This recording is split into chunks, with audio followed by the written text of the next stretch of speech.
오늘 우리가 함께 묵상할 하나님의 말씀은 요나 4장입니다. 말씀 봉독은 5절부터 11절까지 하겠습니다.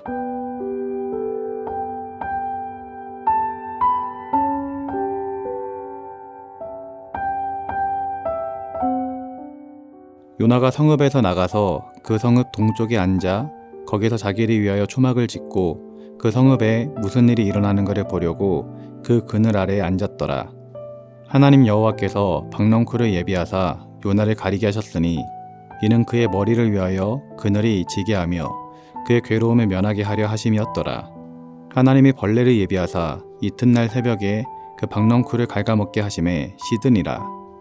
해가 뜰 때에 하나님이 뜨거운 동풍을 예비하셨고 해는 요나의 머리에 쪼임에 요나가 혼미하여 스스로 죽기를 구하여 이르되 사는 것보다 죽는 것이 내게 나으니이다 하니라.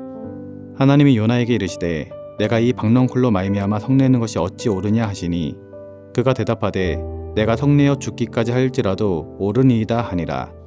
여호와께서 이르시되 내가 수고도 아니하였고 재배도 아니하였고 하룻밤에 났다가 하룻밤에 말라버린 이 박넝쿨을 아꼈거든. 하물며 이 큰 성읍 니느웨에는 좌우를 분별하지 못하는 자가 12만여 명이요 가축도 많이 있나니 내가 어찌 아끼지 아니하겠느냐 하시니라. 아멘.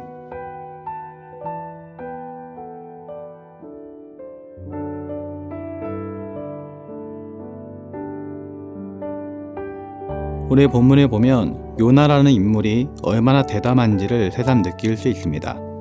하나님 앞에서 어떻게 이렇게 대담할 수 있을까라고 의문이 들 정도이죠. 요나 3장의 말씀을 보면 결국 하나님께서는 니느웨 백성들을 심판하지 않으시기로 결정하셨습니다. 이 결정에 대해서 요나는 너무나도 화가 났습니다. 그래서 오늘 본문 4장 1절 말씀을 보면 요나가 매우 싫어하고 성내며 라고 나와 있습니다.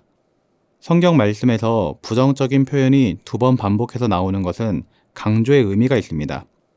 요나가 매우 싫어하고 성냈다라는 것은 굉장히 싫어했음을 나타내는 것이죠. 요나는 그 정도로 니느웨가 용서받는 것이 싫었던 것입니다. 이어지는 2절 말씀을 보면 요나는 하나님께 따지듯이 이야기를 합니다. 하나님, 제가 조국에 있을 때에 이렇게 될 줄 알고 말하지 않았습니까? 제가 이렇게 될 줄 알고 다시스로 도망하지 않았습니까? 하나님께서는 은혜로우시며 자비로우시며 노하기를 더디하시며 인애가 크시사 뜻을 돌이켜 재앙을 내리지 아니하시는 하나님인 것을 제가 알고 있었고 이로 인해 결국 하나님께서 그들을 용서해 줄 줄을 제가 알고 있었습니다. 그것이 싫어서 제가 그렇게 도망 다녔던 것이 아닙니까? 하나님, 저는 이제 사는 것보다 죽는 것이 더 좋습니다. 차라리 저를 죽여주옵소서. 여러분, 요나가 한 말이 너무나도 대단해 보이지 않습니까? 사람이 어떻게 이렇게 하나님께 따지듯이 대들 수 있을까요? 이런 면에서 요나는 참으로 특이하고도 대단한 사람이 아닌가 그런 생각이 들기도 합니다. 어쨌든 이런 요나의 역정에 하나님께서는 내가 성내는 것이 옳으냐라고 말씀하셨습니다. 그리고 그에 대한 요나의 반응이 오늘 함께 읽었던 5절부터의 말씀입니다. 요나는 내가 성내는 것이 옳으냐라는 하나님의 물음에 대꾸도 하지 않고 성읍 밖으로 나갔습니다. 그리고 거기에서 자기를 위하여 초막을 짓고 앞으로 이 성읍 가운데 어떤 일이 일어나는지를 보려고 하였습니다. 성읍 바깥은 내리쬐는 태양으로 굉장히 뜨거운 곳이었습니다. 하나님께서는 박넝쿨을 준비하셔서 요나를 태양으로부터 가려 주셨습니다. 요나는 하나님께서 박넝쿨을 예비하셔서 자기를 그늘에 들이운 것도 모르고 그저 시원함에 크게 기뻐하였습니다. 하지만 하나님께서는 그 다음날 새벽 벌레를 준비하셨고 그 박넝쿨을 갉아먹게 만드셨습니다. 이제 해가 뜰 때에 하나님께서는 뜨거운 동풍을 불게 하셨고 요나의 머리 위로는 뜨거운 태양이 내리쬐게 되었습니다. 그랬더니 요나는 정신이 혼미하게 되었고 스스로 죽기를 강구하며 사는 것보다 죽는 것이 낫겠다라고 고백하기도 하였습니다.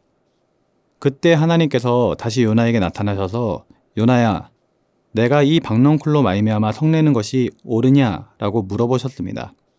그 물음에 요나는 제가 이 박넝쿨로 인해서 성내어 죽기까지 할지라도 옳으니이다 라고 대담하게 대답을 하였습니다. 이에 대해 하나님께서는 내가 수고도 아니하였고 재배도 아니하였고 하룻밤에 났다가 하룻밤에 말라버린 이 박넝쿨을 아꼈거든. 하물며 이 큰 성읍 니느웨에는 좌우를 분별하지 못하는 자가 12만여 명이요 가축도 많이 있나니 내가 어찌 아끼지 아니하겠느냐라고 말씀하셨습니다. 이 마지막 구절에서 우리는 하나님의 생각이, 우리 하나님의 마음이 어떠한지를 알 수 있습니다. 요나는 죄악을 일삼는 니느웨 백성들을 사랑하지 못했고 그들이 구원받는 것을 싫어했지만 우리 하나님은 니느웨 백성마저도 사랑하시는 사랑의 하나님이었던 것입니다. 하나님은 죄인이 회개하고 돌아온다면 70번을 7번이라도 용서하시는 그런 분이십니다. 하나님은 유산을 가지고 먼 나라로 떠나 허랑방탕하게 살다가 거지의 모습으로 돌아오더라도 멀리서부터 뛰어가 맞이하여 잔치를 베풀어 주시는 탕자의 아버지의 마음을 가지신 분이십니다.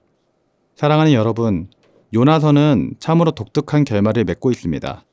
보통 성경의 이야기들은 어떤 사건이 일어나고 그에 따른 회복이나 결단, 변화가 드러나는 것을 마무리되는데 요나서는 그렇지 않습니다.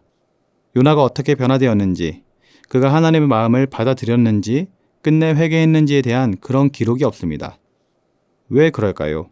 그것은 바로 이 말씀이 요나의 이야기로 끝나는 것이 아니라 우리의 이야기로 이어져야 하기 때문입니다. 요나는 하나님의 뜻을 안다고 하면서도 하나님의 마음까지는 알지 못했습니다. 오늘 우리가 하나님을 믿는다고 하면서도 혹시 요나처럼 하나님의 마음을 외면한 채 나의 생각과 감정만을 앞세우며 살아가고 있지는 않습니까? 혹시 내 마음속에는 아직도 용서하지 못한 사람이 있지는 않습니까? 내 생각에는 도무지 하나님의 은혜를 받을 자격이 없다고 여겨지는 그런 이웃이 있지는 않습니까? 혹은 나 자신을 향해서도 나는 하나님의 용서를 받을 수 없어 라고 나 자신을 정죄하고 있지는 않습니까? 하나님은 우리에게 말씀하십니다. 나는 죄인 하나가 회개하면 하늘에서 기뻐 춤을 춘다. 나는 아무도 멸망하지 않고 모두 다 회개에 이르기를 원한다. 우리는 이와 같은 하나님의 마음을 배워야 할 줄 믿습니다. 교회는 정죄의 공동체가 아니라 회개의 공동체이며 심판의 공동체가 아니라 은혜와 용서의 공동체이기 때문입니다. 오늘 우리 모두가 이 말씀 앞에 겸손히 서서 하나님의 마음을 구하기를 소원합니다. 요나가 끝내 말하지 않았던 마지막 고백을 우리가 대신하여서 고백할 수 있기를 예수님의 이름으로 기도드립니다. 기도하겠습니다.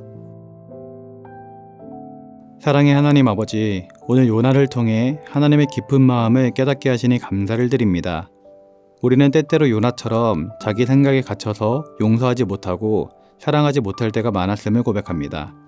주님, 우리의 좁은 마음을 열어주시고 하나님의 긍휼과 용서의 마음을 본받을 수 있도록 역사하여 주옵소서. 내가 받은 은혜를 기억하면서 이웃에게도 그 사랑을 전하게 하시고 하나님 마음을 품고 살아가는 우리 모두가 될 수 있도록 함께하여 주옵소서. 감사를 드리며 예수님의 이름으로 기도드립니다. 아멘. 하늘에 계신 우리 아버지, 아버지의 이름을 거룩하게 하시며 아버지의 나라가 오게 하시며 아버지의 뜻이 하늘에서와 같이 땅에서도 이루어지게 하소서.